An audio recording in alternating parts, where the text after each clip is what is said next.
Hi, and welcome to my YouTube channel. This week, I'm going to make a case for why it's important to trust every little decision along our creative path. A long time ago, I was teaching a class, and there was one woman in the class who made a comment. She said, "Why do I feel like I'm hating you right now for coming up with this process?" And I gave her a hug. We were in that space where she could express her feelings safely and I could handle her feelings. And I didn't take it in any way negative. I took it as a compliment. I had offered two options. I'd said, you can make the project idea as it is. I have 3 examples. You can choose one, you can copy it so that you learn the process. And several people chose to do that. Or you can come up with something on your own. And she actually had shared that she had a good idea and she wanted to do it, but she felt really insecure and she just felt kind of shut down. So she picked the first option, which was to make something that I'd already planned for, which is totally fine. I'm saying this and I'm sharing this with you as an example of these are the moments when we feel compelled we love something. She loved the process. She had an idea and wanted to act on it, but something held her back. And if I had pressured her or whatever, it might have gone in a different direction. It wasn't really my place to do that in that moment. There have been moments where I've been able to coax somebody along, but that wasn't the right moment. And I think it was more important that she just have success. And so it's fine. What I'm saying is it's okay either way to go the tried and true route, the thing that feels safe, but it's the other choices that we make, the ones that feel a little nervous and risky, those are the ones that open more doors for more opportunities, for more art opportunities. And I'm going to share my own personal experience as you watch this artwork progress. This artwork for me really expresses my joy and that conversation that I have with my internal self and the joy I feel when I'm creating, and I'm giving myself permission and I'm saying, the whole time I'm creating, you're making great choices, and I'm having just a kind conversation with myself as I'm creating. So I'm gonna talk more about this. So I'm so grateful that you're here. Sit back, relax, and enjoy the video. Art is a way to help us relax into ourselves. Trusting ourselves with small decisions as we make art sends the message to our subconscious that we are ready and can handle bigger creative opportunities when they come our way. If we make it okay to just be in the flow of our art and how our creativity wants to be expressed through us, then other parts of our lives will be in the flow too. Internal decisions that we make on our behalf take courage because we often feel undeserving of the potential good that our soul is proposing with a particular inspiration. I don't know exactly how the woman in my class felt because I'm not her, but my intuition told me that it scared her to trust herself. I can relate to this feeling because I didn't trust myself with my art until I began listening to what my art was encouraging me to try. And slowly that relationship strengthened until I saw that my creativity pushing me out of my comfort zone was an act of love for my growth. So we have to tap into that part of ourselves that says, I deserve to see where this goes. Even if it feels scary, I'm going to hold my hand along the way. Sometimes we just don't believe that our internal choices have an effect on our external circumstance. This type of trusting that our internal decisions reflect external outcomes, comes with noticing your life and taking responsibility for it. Not just with what's working, but with what isn't as well. We may not believe that we're that powerful, but we really are. When you follow your own inspiration, and it can be as simple as creating the next thing that comes to mind, or feeling inspired by a photo of something, or maybe following up on a desire like to start a YouTube channel or teach a class, you are sending a message to your subconscious that you do trust yourself on the inside. Let's think about the opposite for a moment with the example of a real person that I know. She follows a ton of artists. She's always talking about how amazing so-and-so is. She takes a lot of classes and has a lot of cool art to show for it. She is super positive about the art of others. She has a large, tricked-out studio full of supplies. She is a kind and big-hearted person who begins most sentences regarding her own art with, "I don't know. I don't know about the color. I don't know how I feel about the composition. I don't know if I like it. Not really." When I said what I liked about her art, she replied with a sheepish, "Thanks." And she deflected my compliments. She turned the conversation back to me. She talks about the successes of others admiringly, but wistfully, like they're living a charmed life that is beyond her. She also keeps her Instagram private.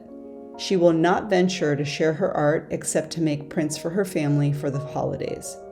And when she gets down about her art, which happens to all of us, she genuinely doesn't understand why her art isn't doing more, which really means she doesn't understand why someone isn't magically discovering her art and leading her down a risk-free path of opportunity and success. She's essentially relying on the external to happen when internally she's not in her own flow. Most of her enthusiasm, which equals energy, goes toward the cool art of others instead of directing that energy to her own positivity and good feelings about her own art. I'm not sharing this to be mean. I know that it's easy to see what's not working in the lives of others over what's not working in our own lives. But I have been right where she is, not exactly in the same, with the same exact details, but the feelings, waiting for someone to tap me on the shoulder and saying, "Wow, I love your art. Do you want to be in my gallery?" But the truth is, life meets us where we are.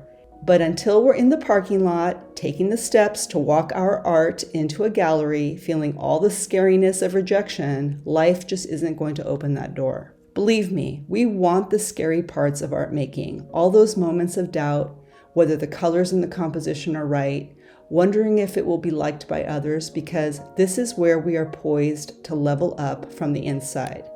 This is where we start the most important conversation with ourselves. These are the many moments that are opportunities that we have to step up on the inside with a little confidence and belief in ourselves. In this artwork, I was inspired with the idea to dance on a record. I had a little bit of excitement about the idea, and with it, a little fear too, that I may not be able to execute it the way it's in my mind.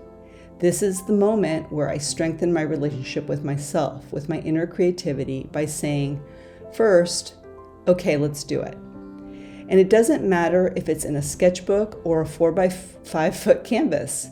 Sometimes it's not going to work out as we imagine, and that's part of the process too. It's not so that we can think, well, I trusted and it didn't work.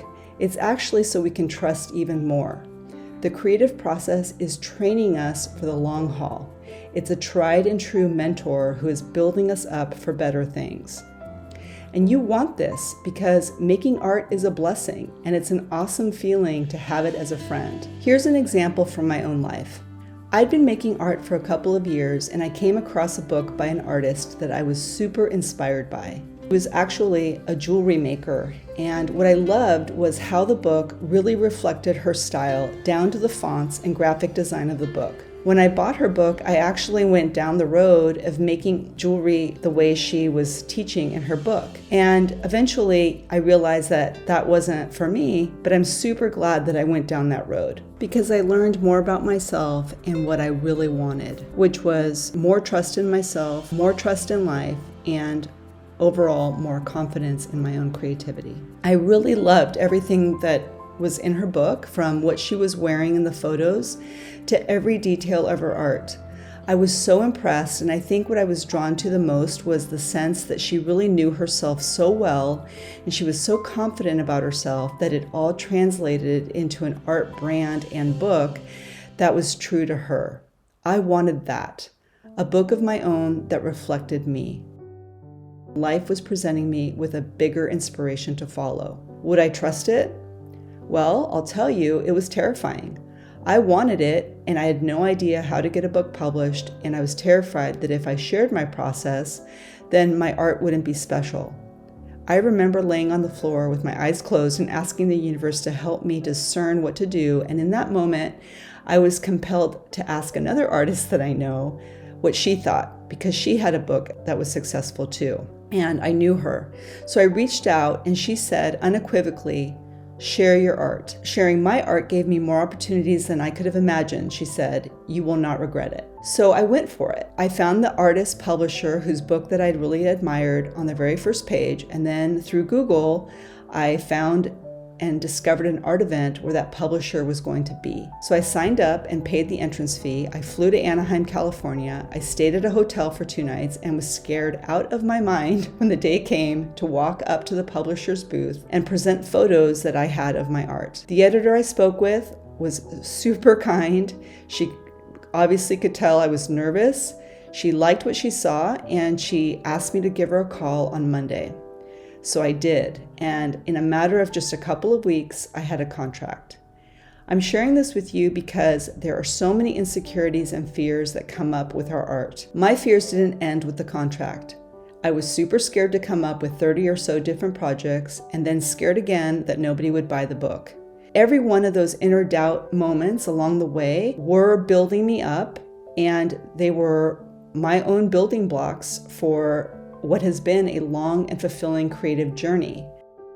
So be grateful for your big dreams, because your soul knows that you have it in you to move past the challenges that you're going to encounter. Like I said, some of you may wish to start a YouTube channel or have your art in a gallery, or you may want to teach. I really want to travel and teach more. We can't get to those dreams though without believing in our art and trusting that our art is guiding us. But that relationship is the one that you're having with yourself. Every conversation in your mind about your art is part of it. If that conversation isn't loving and kind, then move the conversation into your heart by being grateful that you're being called on the creative path. It's a privilege to be on it. Thank your talent, thank your eye for beauty, and thank your love of art. This is how you get right with yourself on the inside, and just watch how the doors will open for you on the outside. Thanks so much for being here, for listening and watching. Have a great week and happy creating.